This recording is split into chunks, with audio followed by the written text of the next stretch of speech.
Well, hello everyone, and here we are again, riding on a nice sunny day on a nice little country lane.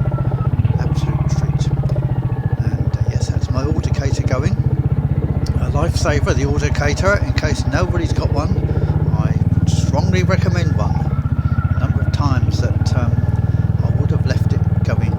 And in fact, I have been watching a few of these videos, and a common theme seems to be, Dave, you've left your indicator on. Or James, indicator. Anyway, I won't be without mine. So, I thought we'd have a little story. It's been a while, hasn't it? And this is the first story is prompted actually by my friend Mercimoto Dave. And he has a stand scram. Gate. Right, carry on. He has a scram which he leaves over in Wales, where he has a little holiday haunt for himself and his family, and he's riding around some wonderful places, and he's on the Llyn Peninsula at present, and he was talking about his experiences at Butlins holiday camp over there. I think Pwllheli, is it? Not quite sure, can't quite remember. Anyway, it's over in one of the little seaside places there, the Butlins there. I think it's probably a haven. I think they took over Butlins. Notice I actually said Butlins and not Butlins, which is my southern Portsmouth accent, of course, because I am from Portsmouth, and we'll lead on to that in a little while with another little story. Anyway. Yeah, so he and his mum went to a Butlins, and she was a single mum, and as he told us, and poor old Dave, he came down with gastroenteritis. Oh dear, but yes, I think that's stuck in his memory, that holiday, and they gave him an injection to get him over it on the last day, so he got back home. But yes, it was a little tale that he'll tell you if you go over and have a little listen to his those stories on his ride at Llyn. You'll hear the rest of the story which he relate to you. But that reminded me of a holiday trip we took. Now, living on the south coast as we did, we often used to go to Cornwall for holidays, Devon, Cornwall. Inevitably it rained, it seemed to in those days. 2 weeks we were away. But one year, for some reason, we decided we'd go to towards the east, into Kent. Somewhere near Dover, that way, a place called Kingsdown, I think it was, where there was a holiday camp. Anyway, I was about 12, and my sister, which I haven't mentioned my sister, have I? Much in these stories. Yes, I have a sister, and she's 3 years younger, and still lives in the south, as far as I know. Anyway, I don't keep in touch with her, and we used to have a standard car, 1939 standard Flyer 10 it was called, registration BRV 77. Now that would be quite a sought after number plate today, wouldn't it? Not that number plates mean anything to me, but they do for some people, I know. So we trolley off down to Kingsdown, which I was very interested in those days on castles. Oh, I still am actually. And you've got the Cinque Ports, as they're called, along the south coast up there, and Deal, Folkestone, those sort of places, Walmer, and so we visited some of those, and Dover Castle too, which is fascinating. Well, the holiday camp was interesting, but it was not my cup of tea at all. I don't think it was Dad's either, to be perfectly honest, because there was a tug of war thing going on one afternoon. Oh, poor Dad, he was so embarrassed. He never took part in that sort of thing at all, but he was sort of pulled into it, so to speak. Yeah, I could see his embarrassment, and I would have been too. So, because if they did anything like cricket matches or football matches, I wouldn't want to take part in those. Yes, I'm a difficult person, as you'll be aware. So anyway, came time. Oh, right, over. It was very hot actually, as I recall, that whole time we were there, and the sun was shining, and a lot of the people that were there were on holiday down from London, and across on the same table as us, across from me, was a family from London, and it was a mother and two daughters. The older daughter, I think, must have been about 21, something like that, blonde. The other daughter was probably 19, brunette. Well, unfortunately, the brunette had the usual problem that afflicts teenagers, lots of spots. The other one spent most of her time lying out in the sunshine, and oh my goodness me, was she red, and she had a huge blister come up on her chest. Very embarrassing for Mum and Dad, because his mother, she said, "Oh, show him your blister." Oh, I do remember that. I was shocked myself. Anyway, come the time we decided to depart, off we go in the Standard, and we get to Lewes, and at Lewes there's a very steep hill, and we got to the bottom of the hill okay, but trying to climb the hill, the engine just kept cutting out, and so Dad said, "Oh, blimey, what's wrong with that?" Now I have to say, Mum and Dad very practically minded.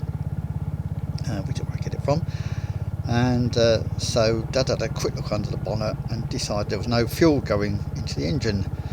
So he diagnosed that the diaphragm had gone on the manual pump. Yeah, no electric pumps, no side on those. So he went off in search with me for a new replacement diaphragm. Well, we got to a garage, and it must have been about 5 o'clock by now. And when we got in there, he always said, "Well, I can order it, be here tomorrow." So, so Dad spent the night in the car, and my sister, myself, and Mum, we came back on a train, and he came the following day, having repaired it.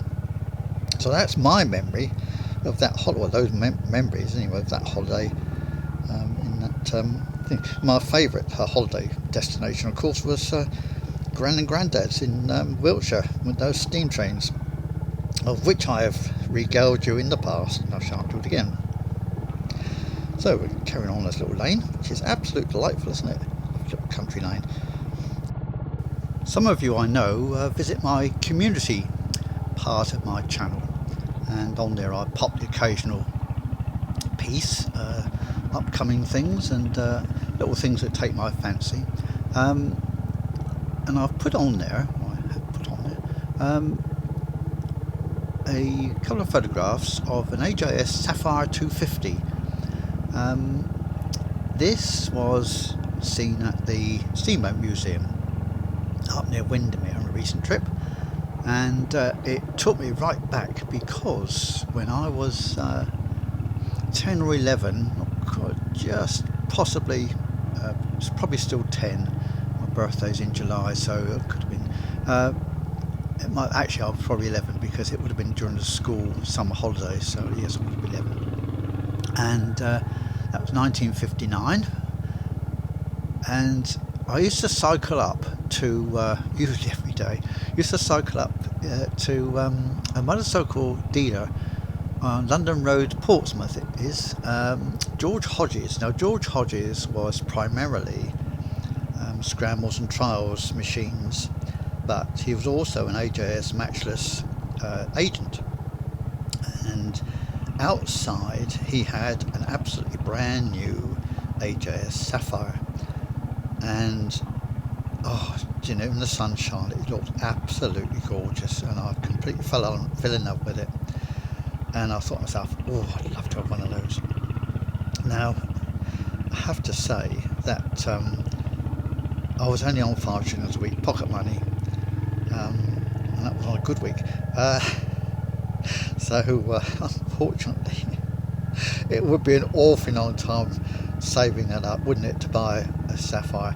I don't know what they cost, probably about 180, 200 pounds then. Well, if you bear in mind 5 shillings would have bought you a gallon of petrol with a few pence left over, D's that is, not P's. I think 4 and 11 pence, 3 farthings. Yes, we used to use farthings in those days. So you can work out for yourself how long that would have taken me. An awfully long time. How many shillings worth are in a pound? 20 shillings in a pound, that's right. It seems a long time ago now. Was it 1972 when it changed over to decimals? 72? I think so. Something like that, anyway. And inflation, of course, shot up, didn't it? Right overnight. Just like Brexit. Everything went up in price. Oh dear, yes. Yeah, decimalisation, it's put everything up, I'm afraid. Yes, so was Brexit, yes. But that was a lovely machine, and in fact I was at the club with one of my friends, Mark, and he actually owned one of these machines, so he was interested too. I don't think he'd want another one, but we looked over it, and skinny tyres. I'd forgotten how skinny tyres were in those days compared with our modern machines, but so simple.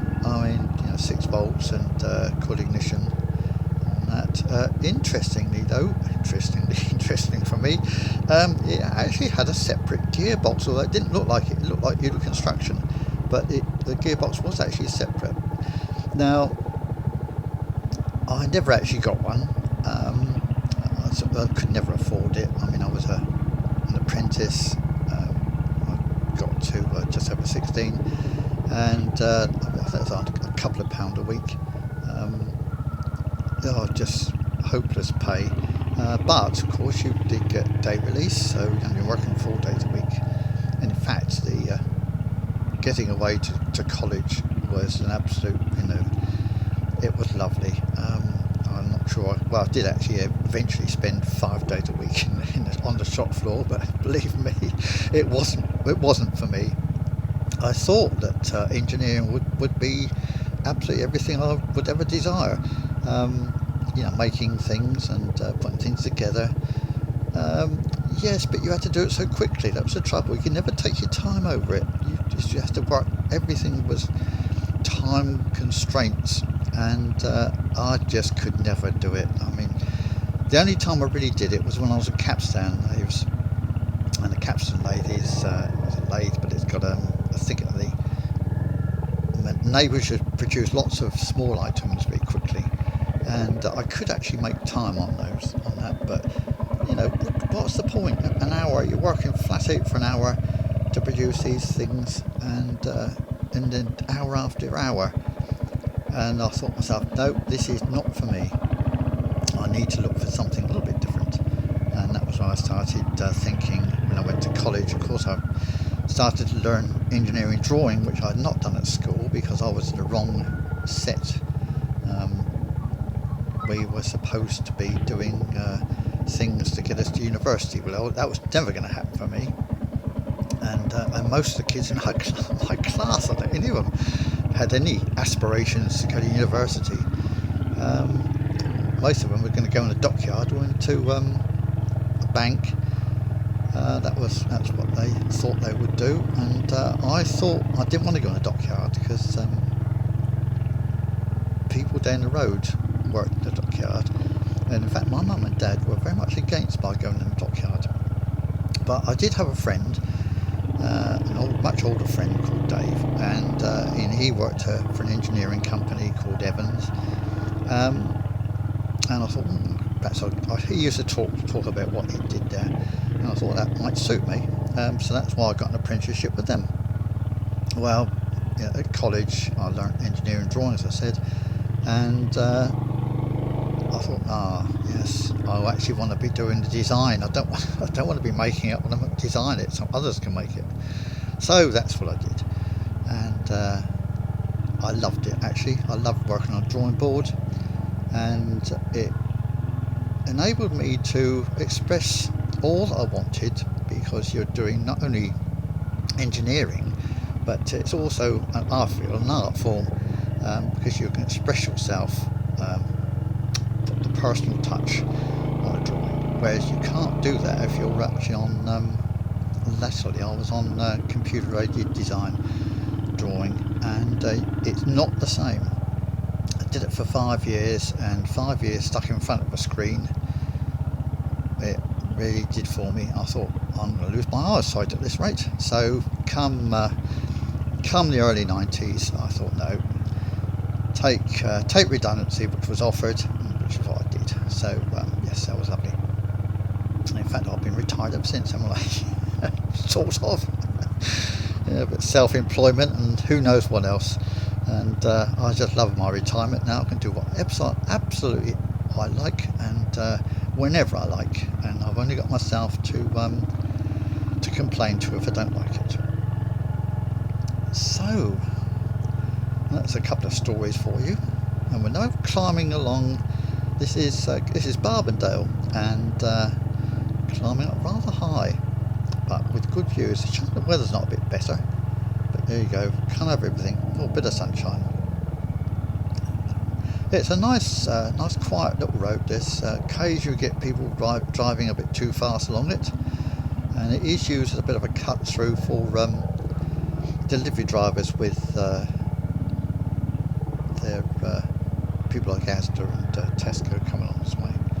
But they're generally very good, actually. So no, I never did actually until I got these Royal Enfields. I mean, the first one was the Meteor, and now the 200. Until then, I'd never actually bought a new motorcycle. All my motorcycles were very second-hand. I certainly couldn't call them pre-loved, anything but. They were. I mean, but I did learn an awful lot from actually owning very old machines, because you had to actually. Most of them I had to build from a box of bits. The only one I didn't was a Royal Enfield Crusader 250, and that actually I bought while I was an apprentice, and it was £109 as I recall, and with the hire purchase, because I certainly couldn't afford to pay cash on it, it came to 130, and I used to have to go into the bank every month and pay me money over for the hire purchase agreement. Dad stood guarantor. Actually, Mum and Dad were very good, really, because they weren't keen at all on me having a motorcycle, but they did understand that if they stood in my way, I'd find some way of riding a motorcycle, and probably legally. So they did the right thing, which was to not to discourage me, and to make it possible by encouraging me to go on this training scheme, which was very good. When I got into the first payment time, I went to make my payment in the bank. Below me down, there was one of the lads from school behind the counter, and he always said, "What are you doing?" I said, "Well, I'm an apprentice at I'd love to be doing that." He said, "I'm stuck behind here, it's bloody awful." I thought, well, thank goodness I didn't do that then, because I thought being stuck behind a lathe was pretty awful. Anyway, it wasn't. Behind a lathe, if you're doing it for yourself, it's lovely, but if you're having to do it for somebody else, it's not so good. I found that throughout life. If you're having to do something for somebody else, you don't enjoy it so much. Oh well, that's just my problem, of course. I'm sure other people don't suffer from that. Where was I? I've lost the track of this now. I'm getting blown away by the scenery here. Right, let me get my thoughts together. I was a Royal Enfield Crusader, wasn't it? Yes. of course, having a bike when you're a teenager, and I was, what, 17 or so by then, you just mess them up, really. Well, I did anyway. And the first thing I started to do was to remove all the crosshead screws everywhere and replace them with what you probably might know as Allen screws. They're actually called socket screws. One sort or another. Allen is the manufacturer of I think he invented it probably in America. But anyway, be that as it may. Yes, I replaced all those, and in those days they weren't stainless steel. They were a high tensile black screw. You couldn't really get stainless ones, I don't think, or plated. Anyway, of course they go rusty, so they keep all in them. I did things like stuck breathers all over it, like racing machines had. Hacksawed into on the Royal Enfields. Those Crusaders, they had what's called a nacelle or a casquette, and made of aluminium alloy casting, and I didn't like that, so I took a hacksaw to it and cut it all of it, and then I had to have a separate headlamp. Oh, just ruination, really. So, but eventually I sold it. I had a swept-back exhaust and a Gold Star silencer, and the sports camshaft, even more sporty than the Crusader sports camshaft, which it was. And it was, in the hands of a teenager, is an 85 mile an hour machine a good idea? Well, I suspect not. So, anyway, sold it eventually, and that's when I moved on, so to speak, to another box of bits, which says Triumph 21, which was a twin-cylinder 350. Which was a nice little machine, actually, until it blew its bottom end out. Its big ends went. I think I've told people of that story, so I won't do that again. Now we're coming into the little village of Barben, and I ride in here. I hope you've enjoyed the stories. We'll have some in the future, not every time, but in the future we will. I'm sure there's plenty more. Where these came from. Oh, Barben Church, lovely. Thanks for watching and listening, and we'll see you again soon on another Thursday.